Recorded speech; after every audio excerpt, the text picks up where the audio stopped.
그냥 성경 없이 사는 뭔가 신비주의 따라가는 신앙들이 굉장히 많아요. 주변에 보면. 그래갖고 저희도 그런 신앙생활을 UF 나와서 오랫동안 했었고, 참 그때 세월이 너무 아까운데요. 예. 지금 신천지에 가 있는 사람들도 몇십만, 20만? 근데 뭐 그런 600만 되는 그럼 나머지 사람들은 바르게 하나님 말씀을 이해하고 읽고 따라 사느냐? 그것도 아닌 거죠. 저도 직장 신우회에서 이제 데이터 센터 우리 인재개발원 몇 분 같이 모여서 예배를 매주 드리는데 그냥 몸만 다니는 분들 많은 거예요. 지금 진용식 목사라고 안산 상록교회 이제 목사님이 있는데 그분이 이단 연구에 30년 이상 하신 분이거든요. 그래서 그 교회에서는 이런 이단 감별사 상담사들을 길러내는 사역을 하더라고요. 그래서 얼마 전에 이제 그런 세미나를 한 게 있어서 그거를 잠깐 듣는데 참 어이없다. 이 신천지가 진짜 어이없다. 라는 생각을 많이 갖게 해요. 뭐냐면 요한계시록의 실상이라고 하는데 요한계시록 자기 소설을 썼더만요. 이만희가 자기가 이제 생활하면서 만났던 사람들, 그 사람들이 뭐 일곱 천사고 그 배교한 사람들이 유재열 비롯해서 그런 사람들이 계시록에 나오는 누구고 바다에서 올라온 용이고 자기는 이긴 자고 그 여자가 낳은 아들이 자기고 여자는 자기가 나왔던 장막성전의 유재열이고 이런 식으로 다 매칭을 시켜갖고 교리를 만들었더라고요. 근데 그것도 보면 말하는 시기도 서로 안 맞고요. 예. 정말 완전 짝퉁인데 어떻게 그거를 다 받아들이고 있을까라는 생각도 들게 했습니다. 그리고 또 하나는 요한계시록에서 이 사람들이 이제 이 개역개정 성경만 딱 보다 보니까 이거 하나만 알아도 무너지는 얘기가 있어요. 뭐냐면 그 계시록 20장 4절에 뭐가 나오냐면 순교당한 영혼들이 나와요. 그리고 짐승과 우상에게 경배하지 않고 표를 받지 않은 자들이 나와요. 이들이 살아서 천년왕국을 한다는 얘기인 거예요. 4절에 보면. 근데 이 신천지에서는 이 순교당한 영혼들하고 그 다음에 여기 우상에게 절하지 않은 사람들이 14만 4천인데 이 14만 4천은 살아있고 순교당한 사람은 죽은 사람들이잖아요. 영혼 결혼을 한다고 가르치더라고요. 그건 무설명 아니에요? 거기서도 그렇게 가르치더라고요. 그래서 그 순교당한 영혼들이랑 자기네들이랑 영혼 결혼을 해서 1000년 동안 통치하는 시대가 온다. 이렇게 가르치더라고요. 근데 이 4절을 영어 성경으로만 확인해도 이게 다 틀리다라는 걸 알 수가 있어요. 그러니까 이제 이 본문 하나하나에 대해서도 뭔가 그냥 다른 거죠. 자기네들이 들어도 분별력이 없는 거죠. 예. 그래서 정말 이런 거를 20만이 믿고 있다고? 어이가 없어갖고. 말씀보다 마음이 먼저 갔다라고 들립니다. 순교자가 14만 4천 명밖에 안 되겠어요? 기독교 이래로? 엄청 많은 사람들이, 그쵸? 이 옛날 카타콤부터 해서 죽었을 거라고요. 저희 제주도에 우리 할아버지, 작은 할아버지 가족은 몰살당했어요. 제주도에 가면 관덕정이라고 있거든요. 그러니까 공산당들이 사상 사건 때 예수님을 믿으니까 예수님을 이 자리에서 부인하면 살려주겠다. 근데 부인하지 않으면 죽이다 촛불이 되고 근데 우리 작은 할아버지네 가족이 그 자리에서 몰살당했어요. 그 당시 많은 크리스찬들이 그렇게 많이 죽었는데 무슨 14만 4천 명만 죽었어. 그러니까 아주 근래에도 죽었거든요. 그리고 그 계시록 20장 그 4절이 같은 사람들을 얘기하는 거예요. 순교자하고 경배하지 않은 사람들이 다른 부류가 아니고 곧 그들은 이렇게 나오는 거거든요. 근데 개역개정이 과 그리고로 나오니까 다른 부류라고 가르치고 그걸 믿고 있는 거야, 이 사람들은. 교리를 만든 사람이 영어를 모르는구나. 성경은 표준어나 뭐 세번역나 쉬운 한글 성경 나면 다 틀려버리겠네. 그렇죠. 예. 말이 성경이 헷갈려버리겠네요. 그러니까 이런 것만 지적을 해줘도 자기네들이 잘못 배웠네 이렇게 이제 알게 되는 거죠. 그분들은 원어 성경도 안 보고 영어 성경도 안 보고 그 미혹하는 인간들은 가만히 안 둔다고도 돼 있는데 그런 것도 그래서 아침에 우리 한나 사모님이 뭐라 했더라? 이단에 빠진 사람이 세 가지 특징이 있다고. 성착취, 노동착취, 재물착취. 예. 이렇게 하는 데를 보면 이단이라는 거를 의심해 봐야 된다고. 아니 그러니까 지난주에도 그 얘기했지만 예를 들어서 성적으로 접근을 하면 우리 사회에서는 이게 성희롱이라고 요즘에는 굉장히 크잖아요. 그러니까요. 근데 어떻게 교회에서 그런 걸 하는데 그게 성령으로 나한테 그런다? 그러니 그게 가스라이팅. 진짜. 전형적인 가스라이팅도 그놈이지. 올바르지 않는 거를 종교성으로 인해서 그게 믿어진다는 게 말씀이 너무 어렵나? 나도 어려워요. 저도 되게. 네. 진짜 이런 거 보면 진짜 짜증나. 진짜 어려워.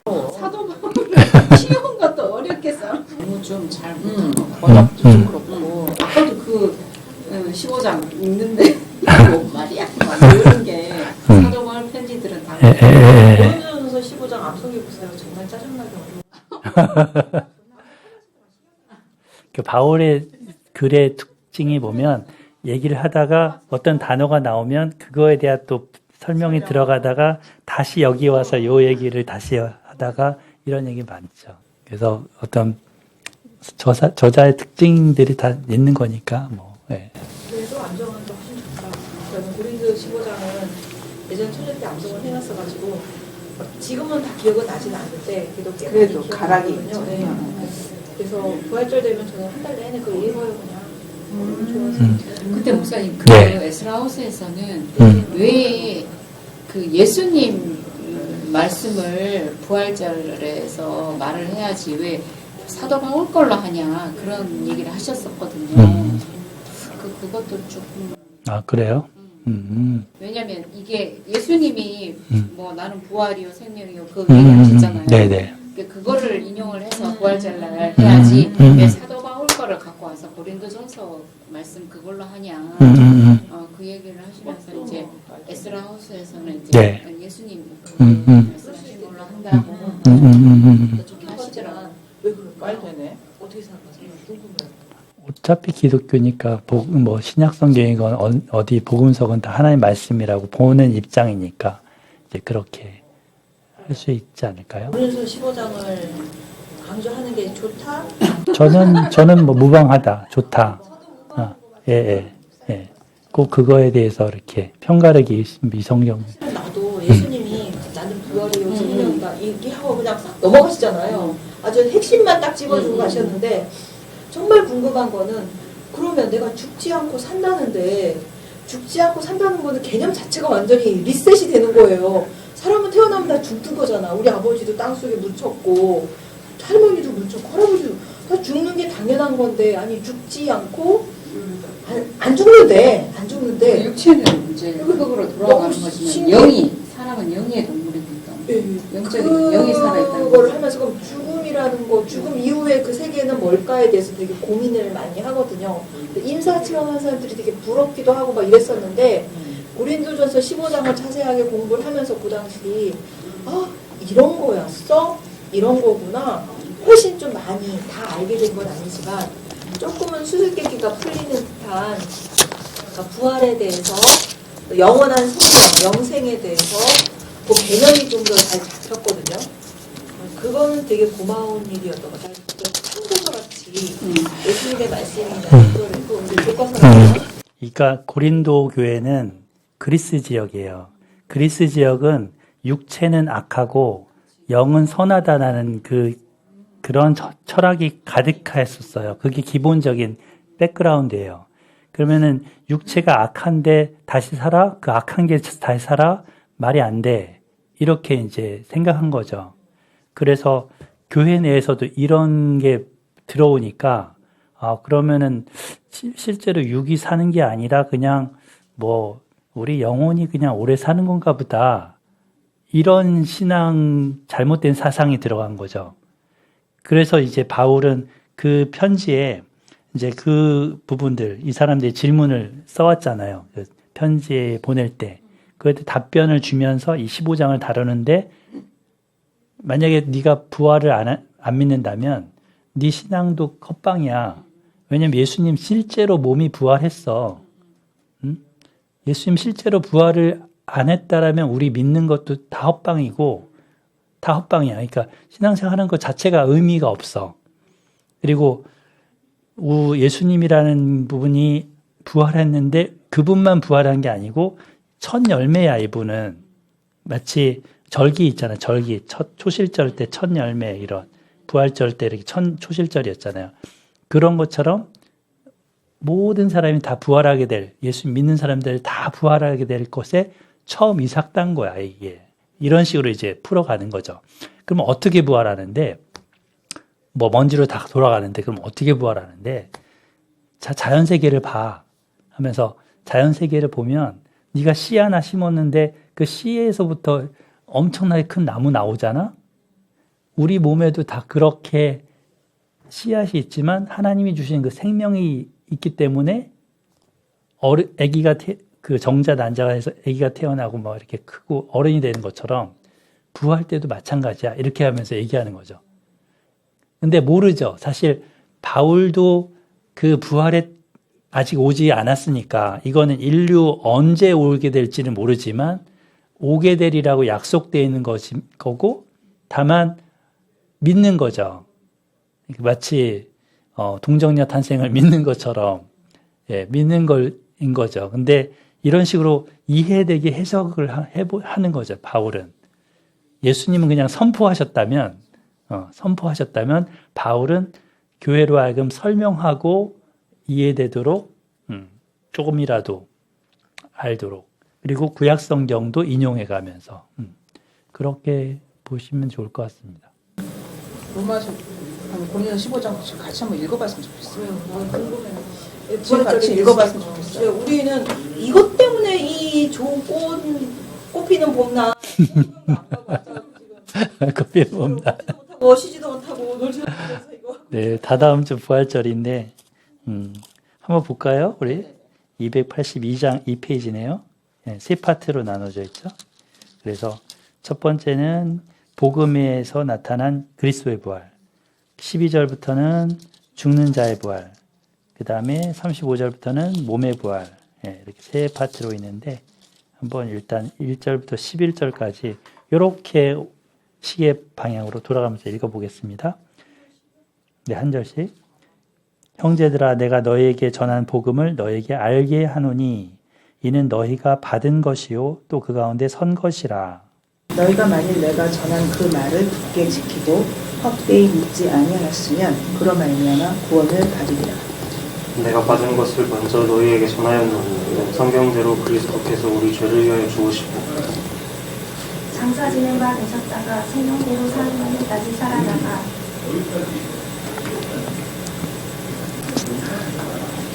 새 발을 보이시고 그 여쭈서 저한테와 그 후에 500여 형제에게 일시에 보이셨나니 그 중에 지금까지 대다수는 살아있고 어떤 사람은 잠들었으며 그 후에 야고보에게 보이셨으며 그 후에 모든 사도에게와 맨 나중에 만삭되지 못하여 난 자 같은 내게도 보이셨느니라.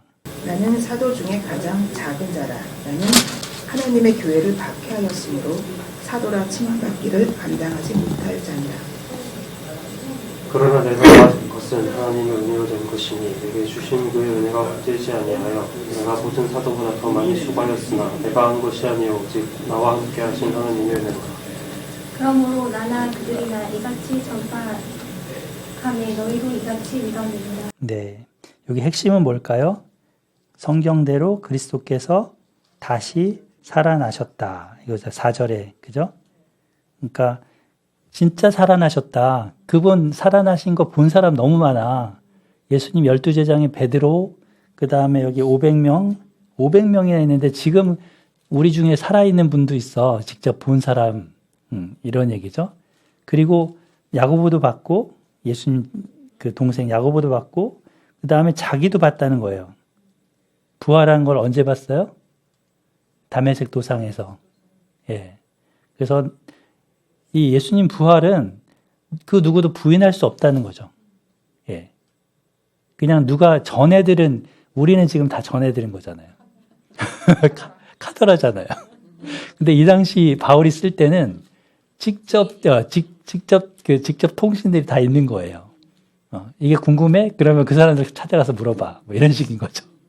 자, 이게 이제 예수님 부활의 일단 첫 번째 근거고요. 12절부터 또 한번 읽어보겠습니다.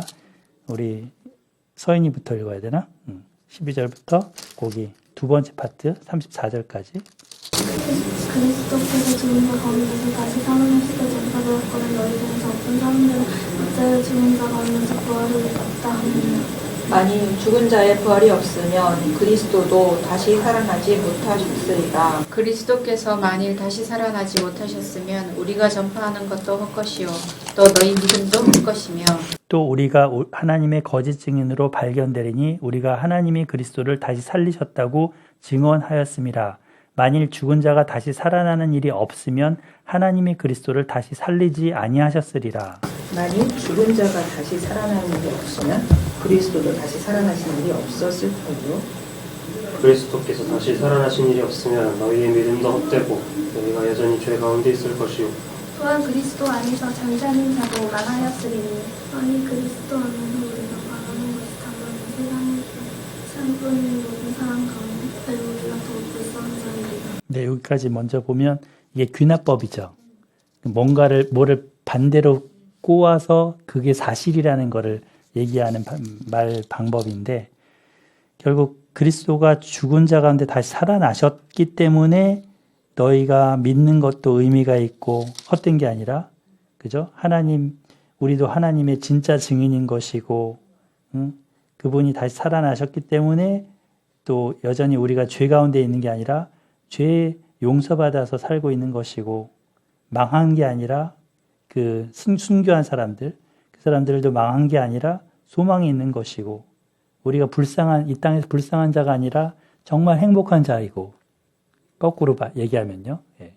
이렇다는 걸 이제 얘기하는 거죠. 그러니까 이게 신앙 전반을 흔들 수 있다는 거죠. 부활을 믿고 안 믿고가 있고 없고가. 예.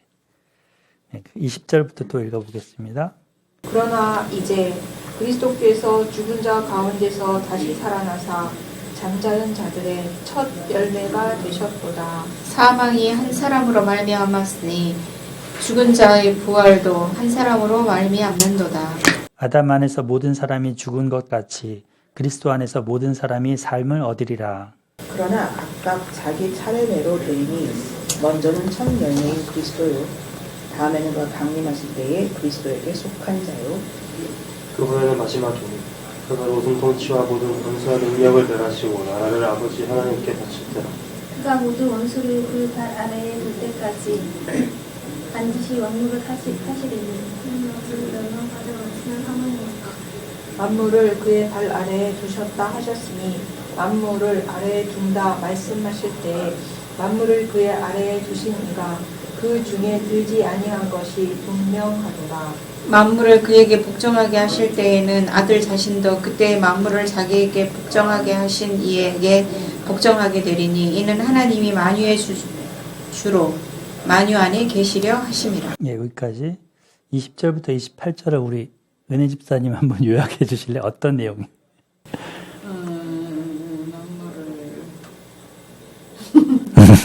만물. 그러니까 예수님의 부활로 인해서 만물이 다 그 예수님 아래에 있다. 이런 뜻이 아닐까요? 네. 그런 뜻도 들어가 있긴 하죠. 네. 일단은 순서가 있다. 부활의 순서가 있다. 그죠? 예수님이 먼저 순서상 첫 번째. 그 다음에 지금 죽어 있는 순교자들, 그 사람들이 이제 살아나는 거. 그 다음에 지금 우리 살아있는 사람들이 이제 그 예수님 다시 오실 때 이렇게 부활체를 입는 거. 그럼 계시록에서 나오는 그렇죠. 그 부활의 순서하고 똑같네요. 그렇죠. 똑같죠. 그 순서대로 예, 예, 예. 그리고 나서 그때가 이렇게 되면 이제는 예수님이 지금은 우리가 보면은 예수님이 왕으로 통치하는 것처럼 보이지 않잖아요. 응? 뭐 이렇게 그러니까 근데 이때가 되면 완전히 그분이 통치하는 세계가 이루어진다는 거죠. 그리고 죽음조차도 없어진다. 죽음조차도 그래서 사망이 없어진다는 거잖아요. 예. 그래서 모든 게 그 예수님 발 앞에 다 놓여진다는 거죠. 예. 그런 의미로 순서, 어떤 부활의 순서, 예, 이런 것까지도 얘기를 하고 계시죠. 29절 제가 읽을 차례인가? 만일 죽은 자들이 도무지 다시 살아나지 못하면 죽은 자들을 위하여 세례를 받는 자들이 무엇을 하겠느냐? 어찌하여 그들을 위하여 세례를 받느냐? 또 어찌하여 우리가 언제나 위험을 무릅쓰리요. 형제들아, 내가 그리스도 예수 우리 주 안에서 가진 바 너희에 대한 나의 사랑을 두고 당하노니 나는 날마다 죽노라. 네가 사람의 방법으로 에베소에서 맹수와 더불어 싸웠다면 내게 무슨 이유가 있으리요. 죽은 자가 다시 살아나지 못한다면 내일 죽을 터니 먹고 마시자 하리라. 친구들아, 그 누구들에서 흠수를 더럽히더니 깨어 의를 행하고 죄를 짓지 말라. 하나님을 알지 못하는 자가 있기로 내가 너희를 부끄럽게 하기 위하여 말하노라. 네. 한나 사모님 한번 요약해 주실래요? 29절부터 34절의 핵심 내용. 그러니까 사도 바울이 이렇게 고생하면서 살았는데 왜 내가 이렇게 했겠냐? 왜 내가 이렇게 고생을 했겠냐? 그렇죠. 부활이 있다라는 걸 믿기 때문에 그렇게 살고 있다는 거죠. 만약 부활이 없다면 네. 나는 내일 죽을 터이니 오늘 먹고 마시자. 다이어트도 안 할 거고. 짜장면으로 살이 먹고. 피자 햄버거 막 먹고 때려 먹고. 농담이고요. 하여간 그래가지고 그래서 결론은 속지 말아라. 네. 속지 말아라. 깨어 의를 행하라. 어려운 구절도 있어요. 29절. 이게 죽은 자들을 위해 세례를 받는다. 이게 마치 죽은 자들을 위해서 살아나 있는 사람들이 세례 받으면 지금 죽은 사람들한테 뭔가 좋은 일이 간다. 이런 게 뭐예요? 옛날에 그 종교개혁 때 그 돈이 딱 떨어지면 천국에 올라가는 영혼들이 생긴다. 뭐 이런 그 비슷한 얘기잖아요. 근데 이 연옥 개념처럼, 예. 그런 어떤 습관들이 고린도 교회 당시에 있었나 봐요. 저기 천주교도 이런 거 있잖아요. 예. 그러니까 이런 걸 근거로 삼는 거예요. 근데 이게 바울이 이게 옳다라는 얘기를 하고 있는 건 아니에요. 사실은 이 사람들도 그 죽은 사람들에게 무슨 영향이 간다, 뭐 그런 것 때문에 세례받는 게 아니냐. 죽으면 끝이 아니라 이제 그 근거를 달기 위해서 쓴 거죠. 29절. 그렇죠. 네네. 이 삶을 제대로 살아라. 이 땅의 삶을 제대로 살아라. 그럼 이거 죽은 자들이 세례를 받는 문화가 있었다는 거예요? 예, 그렇죠. 있었다는 거죠. 바울 당시에. 예. 그래서 다음에라도 세례를 받으면 뭔가 그런 걸 받을 거라고 생각을 했던 거지. 그렇죠. 그러니까 살아있을 때는 막 엉망으로 살다가 네. 그래서 여기까지가 지금 이제 그 죽은 사람의 부활을 예를 들면서 이제 말씀을 해주신 거죠. 그래서 부활이 반드시 있어야 우리의 이 기독교 신앙도 설 수 있는 것이고 또 어떤 믿음 생활을 하면서 어려움을 겪어 나가는 소망이 있는 것이다라는 거죠. 그러니까 어떤 부활이 꼭 불가피하다. 부활이라는 거는 우리에게 불가피하게 꼭 있어야 된다. 이런 이제 당위성을 강조한 거죠. 이 부분은. 그 다음 35절부터는 그럼 어떻게 부활하는데 부활이 있다면 그럼 어떻게 부활할 건데 이거 부분입니다. 우리 35절부터 읽어주실까요? 누구지? 누가 묻기를 죽은 자들이 어떻게 다시 살아나며 어떠한 몸으로 오느냐 하리니 어리석은 자여 네가 뿌리는 씨가 죽지 않으면 살아나지 못하겠고 또 내가 뿌리는 것은 장래의 형체를 뿌리는 것이 아니요 다만 밀이나 다른 것의 알맹이 뿌리로되 하나님이 그 뜻대로 그에게 형체를 주시되 각 종자에게 그 형체를 주시느니라. 육체는 다 같은 육체가 아니니 하나는 사람의 육체요 하나는 짐승의 육체요 하나는 새의 육체요 하나는 물고기의 육체라. 하늘에 속한 형체도 있고 땅에 속한 형체도 있으며 하늘에 속한 것에 영광이 따로 있고 땅에 속한 것에 영광이 따로 있으니 해의 영광이 다르고 달의 영광이 다르며 별의 영광도 다른데 별과 별의 영광이 다르도다. 죽은 자의 부활도 그와 같으니 썩을 것으로 심고 썩지 아니할 것으로 다시 살아나며 욕된 것으로 심고 영광스러운 것으로 다시 살아나며 약한 것으로 심고 강한 것으로 다시 살아나며 육의 몸으로 심고 신령한 몸으로 다시 살아나나니 육의 몸이 있은즉 또 영의 몸도 있느니라. 기록된 바 첫 사람 아담은 생명이 되었다 함과 같이 마지막 아담은 살려주는 영이 되었나니 그러나 먼저는 신령한 사람이 아니요 육의 사람이요 그 다음에 신령한 사람입니다. 첫사람은 항상 말씀을 흙에 속한 자이거니와 둘째 사람은 하늘에서 나신 분이다. 무릇 흙에 속한 자들은 저 흙에 속한 자와 같고 무릇 하늘에 속한 자들은 저 하늘에 속한 이와 같으니 우리가 흙에 속한 자의 형상을 입은 것 같이 또한 하늘에 속한 이의 형상을 입으리라. 여기까지 보면 일단 어떻게 다시 살아나는가를 말씀하고 계십니다. 그죠? 그래서 어떤 자연의 그 법칙 속에서 보면 알갱이를 심었는데 밀이 나오는 것처럼, 그죠? 어떤 종자를 심었는데 그 형체가 나오는 것처럼 육체에 있어서도 처음에는 겉으로 맨 처음에 볼 때는 구별이 안 가지만 나중에 보면 나타나는 것처럼 다 다르다.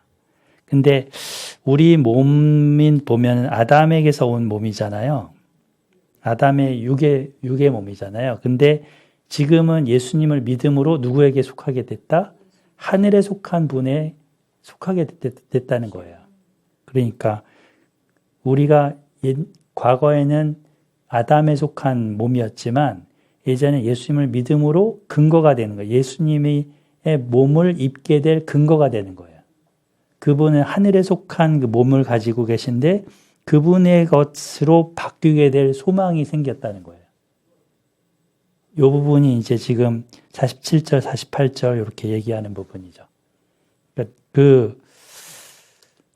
여전히 하늘에 속한 분은 그분이고 우리는 다른 존재 뭐 이렇게 가는 게 아니고 그분의 부활하신 그 몸과 같은 존재로 된다는 거죠. 예. 그게 이제 49절까지 말씀이었습니다. 우리 또 읽어보겠습니다. 형제들아 내가 이것을 말하노니 혈과 육은 하나님 나라를 이어받을 수 없고 또한 썩는 것은 썩지 아니하는 것을 유업으로 받지 못하느니라. 보라 내가 너희에게 비밀을 말하노니 우리가 다 잠잘 것이 아니요 마지막 나팔에 순식간에 호령이 다 변화되리니